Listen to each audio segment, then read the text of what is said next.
오늘 말씀은 전도서 11장 9절부터 12장 1절 말씀을 통해서 하나님께서 청년들에게 어떤 거룩한 삶을 원하십니까? 라는 말씀으로 함께 나누겠습니다.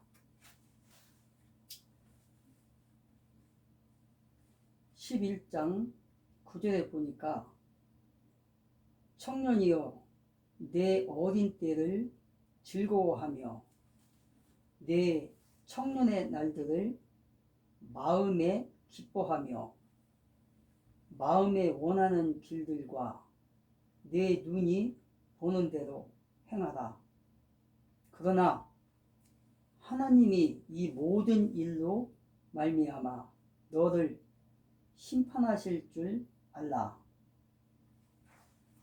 그런즉 근심이 내 마음에서 떠나게 하며 악이 내 몸에서 물러가게 하라. 어릴 때와 검은 머리의 시절이 다 헛되니라.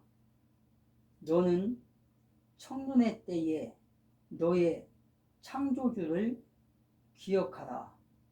곧 곤고한 날이 이르기 전에 나는 아무 낙이 없다 할 해들이 가깝기 전에. 아멘.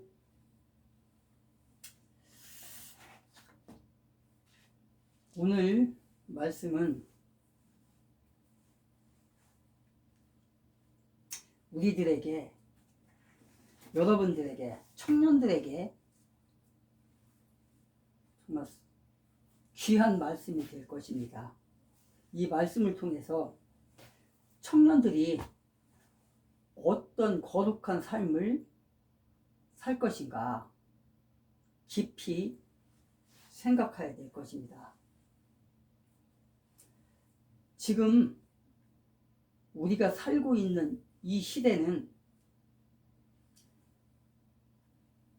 사람 관계가 폐쇄적인 사회 현상이 나타나고 있습니다.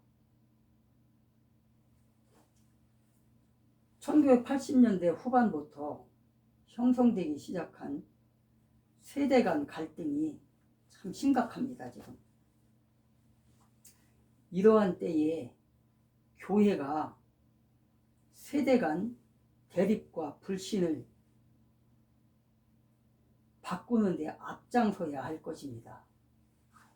특히 교회의 청년들에게 새로운 기독교 교육을 통해서 먼저는 교회에서 세대 간 관계 형성을 회복할 때입니다. 사도 바울이 디모데전서 4장 12절에서 뭐라고 말하고 있습니까? 누구든지 내 연소함을 업신여기지 못하게 하고 오직 말과 행실과 사랑과 믿음과 정절에 있어서 믿는 자에게 본이 되게 하라고 말하고 있습니다. 그런 청년들이 세상에 나가 그리스도인의 영향력을 어떻게 해야 됩니까? 드러내야 됩니다. 드러내야 됩니다. 조금씩 세상을 변화시키는데 사용이 돼야 된다는 것입니다. 영국에 웨슬리라는 사람이 있었습니다. 웨슬리가 누구죠? 웨슬리는 감리교를 만드는 사람입니다. 탄생을 시킨 사람입니다. 웨슬리 한 사람의 영향력으로 인해서 영국이 변화됐습니다. 그것이 또한 미국으로 넘어가서 회개의 부흥이 일어나게 되었습니다.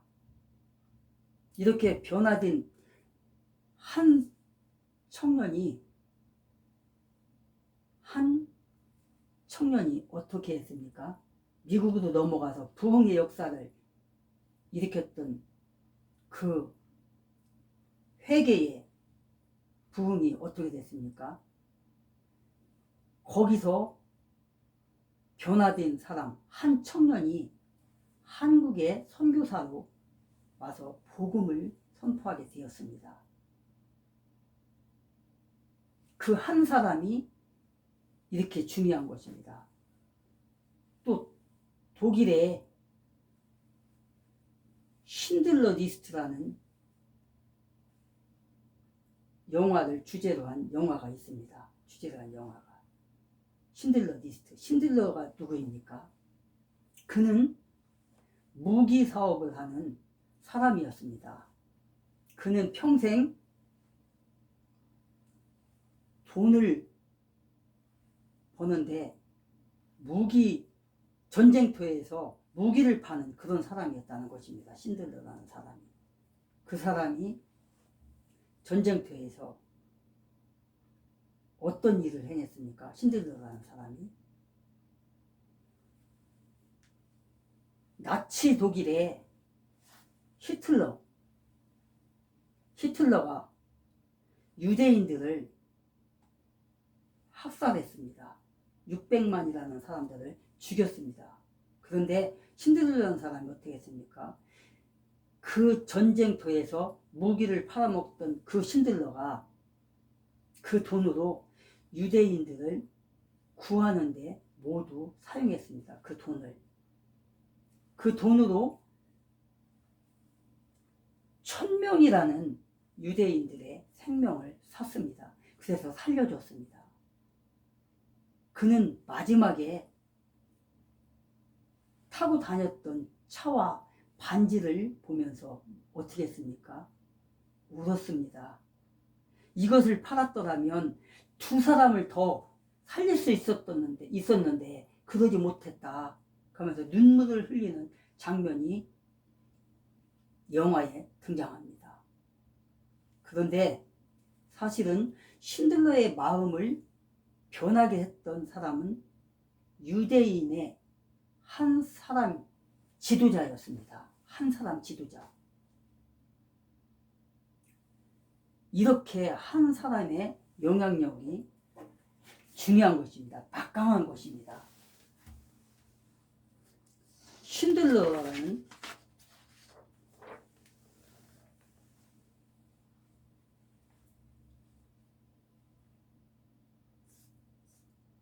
신들러라는 사람에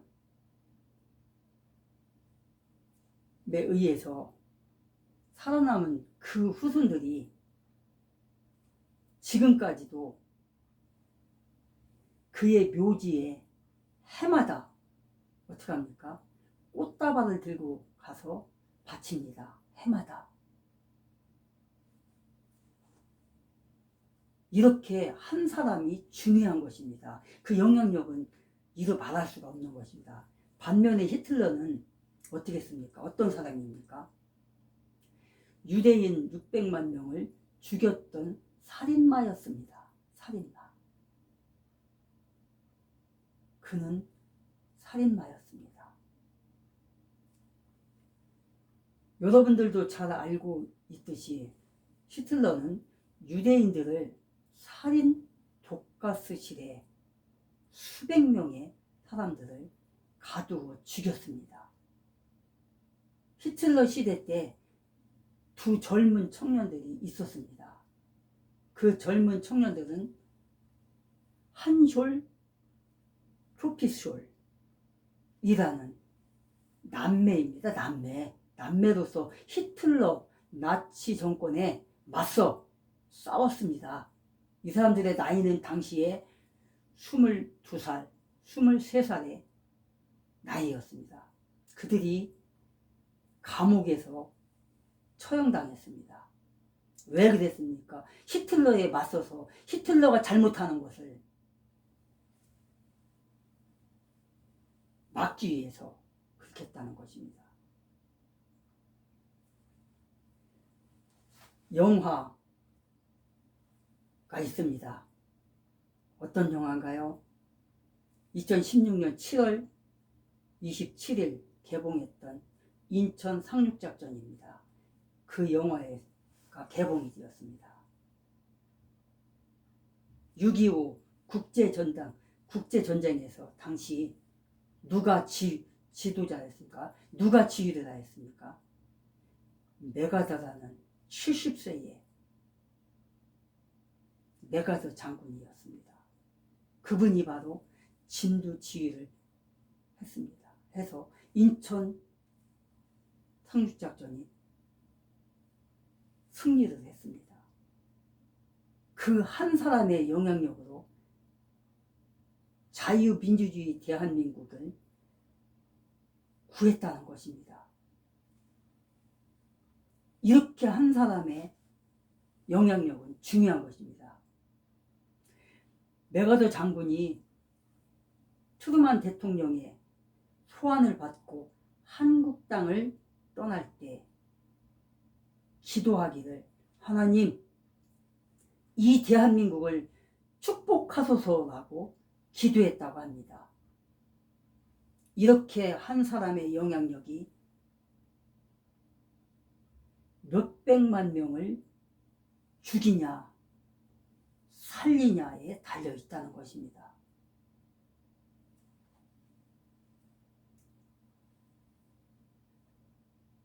(21세기인) 지금도 북한에서는 어떻게 하고 있습니까? 북한 땅에서는 지금도 김일성, 김정일, 김정은 3부자의 영향력으로 말미암아 1년에 80명에서 100명의 우리의 형제 자매가 처형당하고 있습니다. 특히 예수 믿는 사람은 발각만 되면 그 자리에서 총살을 당하고 있습니다. 2014년에 중국 유경식당에서 탈북한 사람들이 있습니다. 12명의 여종업원과 1명의 남성 지도자가 탈북해서 한국 땅으로 왔습니다. 그런데 탈북을 막지 못한 책임자 6명이 북한으로 소환돼서 처형됐다고 합니다. 문제는 탈북녀들의 신변입니다. 지금 위험에 빠져 있다는 것입니다.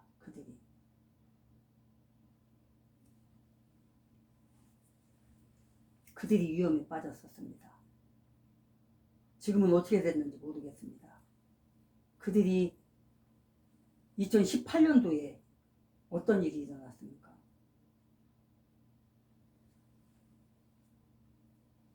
남북 이산가족 상봉을 놓고 김정은이 어떻게 했습니까? 이 탈북자들을, 이 탈북 여성들을 전원 북한으로 보내는 조건으로 이산가족 상봉을 하자고 조건을 내세웠습니다.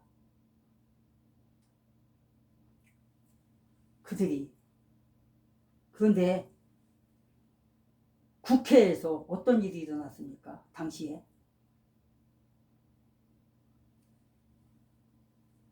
보내는 쪽으로 카드를 만지작거리고 있었습니다. 당시에 이낙연이라는 총리가 국회 대정부 질문에서 뭐라고 했습니까? 질문을 받자 아직 결정된 바 없다고 하자 국민의당 한 의원과 자유한국당, 당시의 자유한국당입니다. 의원이 재차 질문을 하며 보낸다는 것입니까? 안 보낸다는 것입니까? 하고 확실하게 말하라고 하자 답변을 못했습니다. 분명한 것은 탈북 여성들을 북한으로 보낸다면 어떻게 됐겠습니까? 100% 처형될 것입니다. 2007년도면 언제입니까? 노무현 정부 때입니다. 그때 문재인이라는 자는 비서실장인가 민정수석 때입니다. 탈북 가족들이 배 타고 왔을 때 한국 정부가 어떻게 했습니까? 돌려보냈습니다. 그들을. 그래서 북한에 가서 24명이 다 처형당했습니다.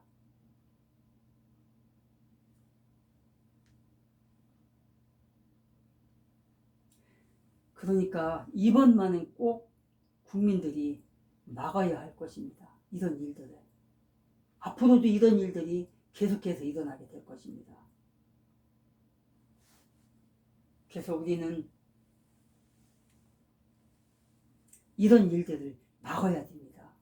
이렇게 한 사람의 영향력이 큰 것입니다. 이렇게 큰 것입니다. 한 사람의 영향력이 만만치 않은 것입니다. 누가 청와대를 들어가냐에 따라서 이렇게 달라지는 겁니다. 이렇게 달라지는 것입니다. 자유민주주의 사상을 가진 사람이 청와대를 들어가냐, 인민민주주의 사상을 가진, 사회주의 사상을 가진, 공산주의 사상을 가진 사람이 청와대를 들어가냐에 따라서 이렇게 달라지는 겁니다. 한 사람의 영향력은 이렇게 달라지는 겁니다. 이렇게 달라지는 겁니다.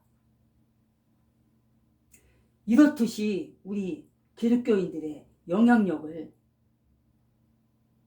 교회 밖에서 발휘하면 한 영혼이 죽느냐 사느냐 달려 있습니다. 저와 여러분들에게 달려 있다는 것입니다.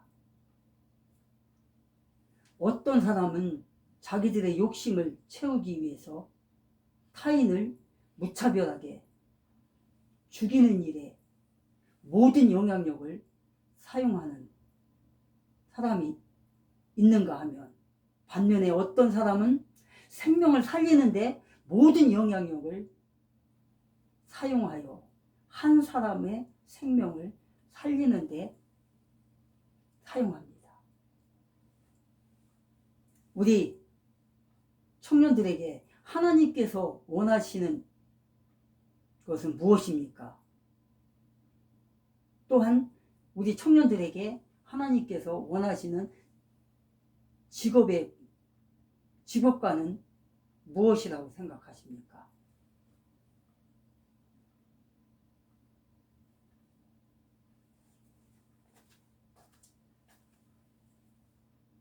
서울 광화문에서 북한산 쪽으로 종로 북촌 한옥마을이 있습니다. 현재와 과거가 공존하는 그런 문화의 공간입니다. 이 골목길을 힘차게 달리는 30대의 청년이 있습니다. 우리나라에서는 이미 사라진 거죠. 사라진 인력거 누구든지 압니다. 인력거 미역가라고 하지. 미역가 그걸 인력거라고 합니다. 그게 인력거를 끌고 골목길을 달리는 낯선 청년이 있습니다. 이 청년의 이력을 보면 서울 북촌과 서촌, 인사동과 광화문 일대를 운행하는 전국 유일의 인력거 업체 대표입니다. 이 창업자는 성함은 빼겠습니다. 성함은 이분의 이씨입니다. 이씨. 이 이씨는 하루에 수십 번씩 자전거 페달을 밟으며 서울의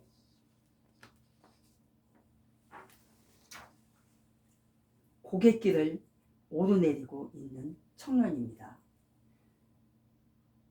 이 청년의 손가락 마디마디마다 굳은 살이 깊이 박혀 있고 손과 팔 여기저기에서 상처투성입니다. 오랫동안 육체노동에 시달린 청년입니다. 이 청년은 학력이 괜찮습니다. 이 청년의 이력은 미국 웨슬리안 대학을 졸업하고 한국에 돌아와서 맥쿼리 증권에서 근무했던 엄친이라고 합니다. 엄친이었다고 합니다. 모두가 선망하는 화이트칼라 직업을 가진 사람이었는데 그 직업을 박차고 나와서 육체노동의 세계에 어떻게 했다는 겁니까? 발을 디려는 겁니다. 뛰어드는 겁니다. 이런 사연을 이렇게 설명하고 있습니다. 회사 다닐 때 항상 정장을 입어야 하는 것이 싫었다고 합니다. 불편했다고 합니다. 또한 사소한 일에 스트레스를 많이 받는 것이 싫었다고 합니다. 무엇보다도 일에서 보람을 찾을 수가 없었다고 말하고 있습니다. 이 청년은 말합니다. 한 번 사는 인생, 내가 꿈꿔왔던 삶을 살겠다는 것이었습니다. 이 사람은, 이 청년은 모두가 천하다고 기피하는 일을 자부심을 갖고 일하고 있다고 말합니다. 이 청년에게 일은 단순한 돈벌이가 아니라고 말합니다. 더 많은 사람들과 행복할 수 있다면 타인의 시선이나 사회의 편견 따위는 중요하지 않다고 말하고 있습니다.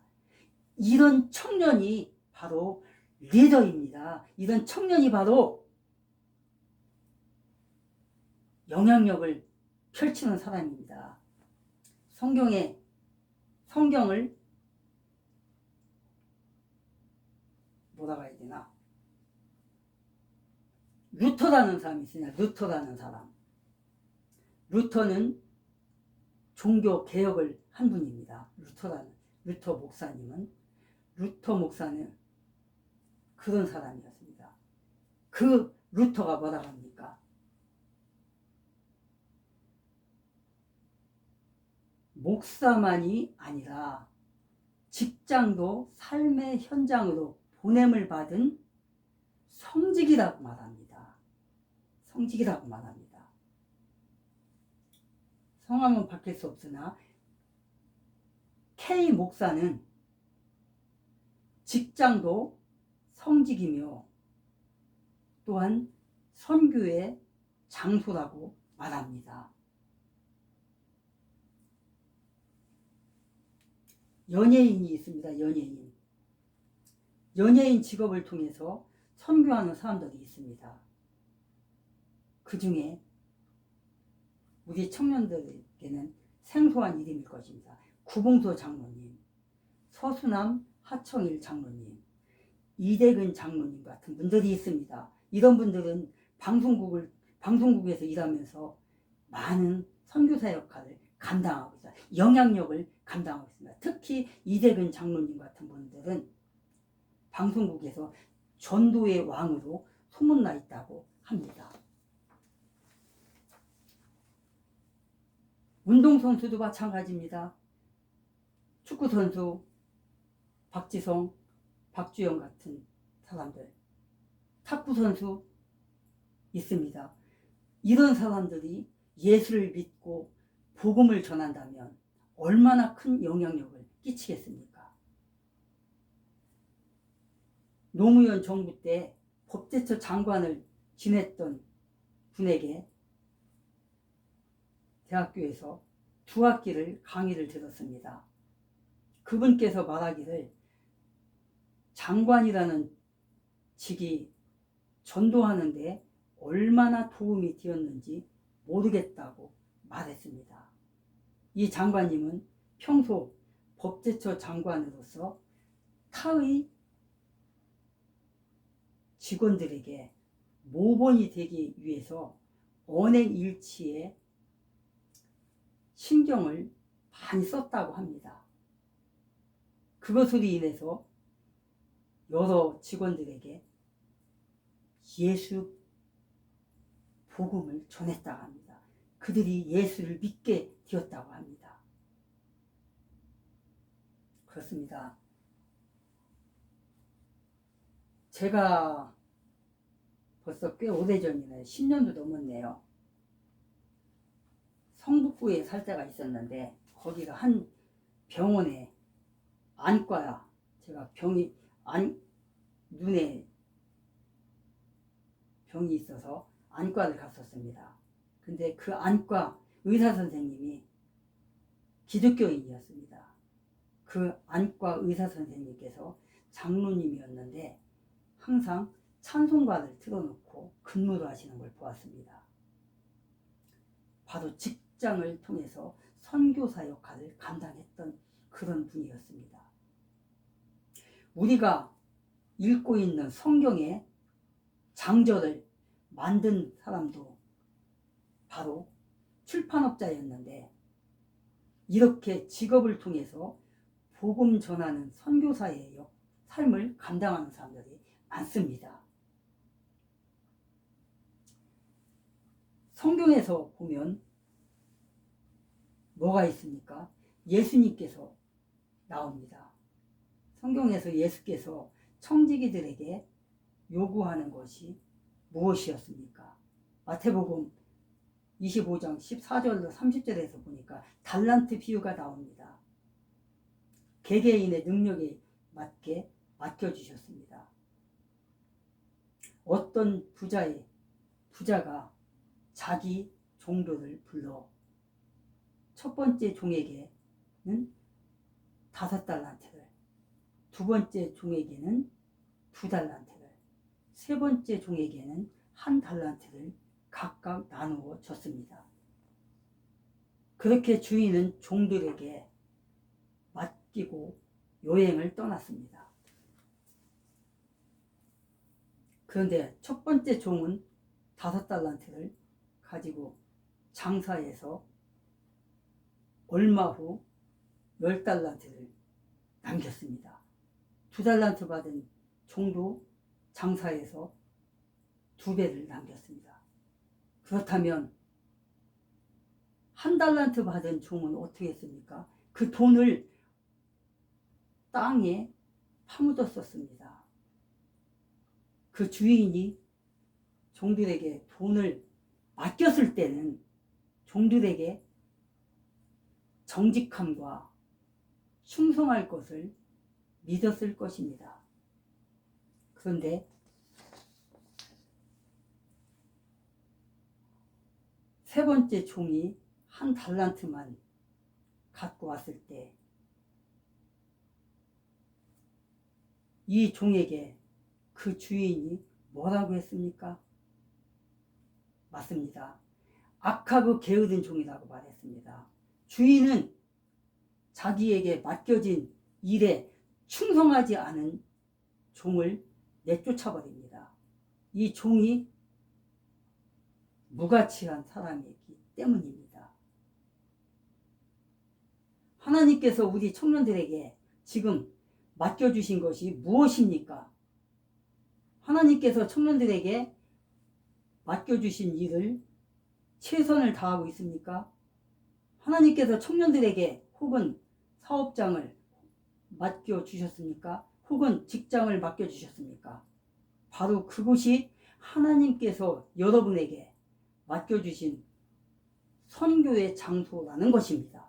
하나님께서 청년들에게 맡겨주신 것이 1달란트이든 2달란트이든 혹은 5달란트이든 여러분들에게 맡겨주신 달란트를 갖고 최선을 다한다면 주인이신 예수께서 돌아오실 때 청년들에게 더 많은 것을 맡겨주실 것입니다.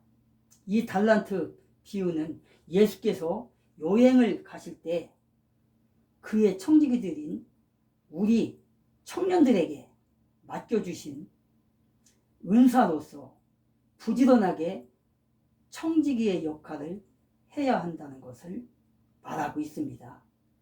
주인이신 예수께서 여행에서 돌아오실 때 달란트에 대한 책임을 져야 한다는 사실입니다.